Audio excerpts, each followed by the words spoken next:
हमर नाम है रजनी देवी, हमर घर भेल मतलब रैके वासी छी हमहूँ। दीपावली, छठ आ धनतेरस के शुभ अवसर पर तमाम गाँव वासी के तमाम मधुबनी जिला वासी के लेल हार्दिक शुभकामना दै छियनि। SS मिनी मॉल अपना रैका में खुल गेलै, एक बेर आओ आ सेवा के मौका दियो, जे देखियो अहाँ सबके जे सामान पसंद आवे, जेना अपना लग भऽ गेल अहाँ के किचन सेट में भऽ जायत, जैसे कि कप सेट भऽ जायत, जते चाय वाला मतलब सेट के लेबै, जते सामान लेबै अहाँ के सब 99 रुपया में मिल जायत। जे कप सेट लियो, बर्तन लेबै, डिनर सेट लियो, पतीला छै, कढ़ाई छै, सब सामान छै, जे चीज लेबै। बच्चा सबके लेल खिलौना लिअ, बच्चा सबके लेल पानी बोतल लिअ, जे चीज लेबै सब 99 रुपया के छै। ई 99 के मोल छै, एहिमे कम आ बेसी के तो कोनो जवाबे नहीं रहे छै। मार्केट से लेकिन सस्ता है। जे अहाँ के 250 रुपया के सामान मिलत मार्केट में, से हम एठाम 99 में दै छी।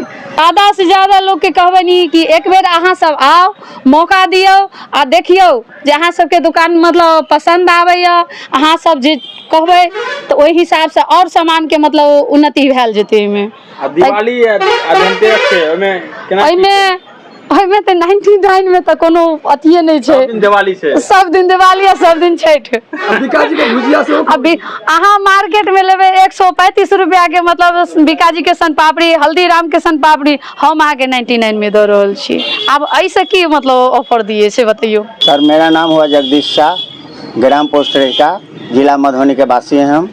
विद्यापति रैका में जो विद्यापति का टावर है, ठीक उसके सामने मेरा SS मिनी मॉल यानी कि सत्यम शिवम मिनी मॉल, ये मेरे पोते के नाम से है।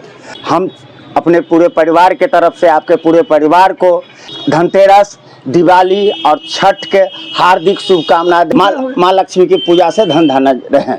और मेरा ये है SS मिनी मॉल, यहाँ जो भी आइटम लीजिएगा, बड़ा से बड़ा, छोटा से छोटा, मात्र 99 का है। जैसे बिकाजी का भुजिया, बिकाजी का सन पापड़ी, बड़े से बड़े सामान मेरे प्रतिष्ठान में आइए, आप चकित रह जाइएगा कि ये सामान 99 में कहाँ से दे रहा है। और आप लोग से प्रार्थना है कि आप लोग मेरे प्रतिष्ठान में चरण कमल दें और इसका लाभ उठावें। अपने यहाँ घरेलू सामान जितना भी है जो बाजार से 50% में मिलेगा, मात्र 99 में सर, जो आप आके देख सकते हैं।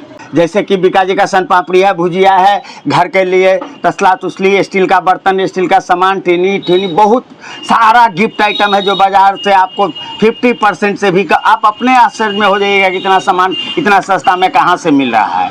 आप आइएगा, आप 10 आदमी को कहिएगा कि नहीं हम भी गए थे रैका में, बहुत अच्छा मॉल है, बहुत अच्छा मॉल है।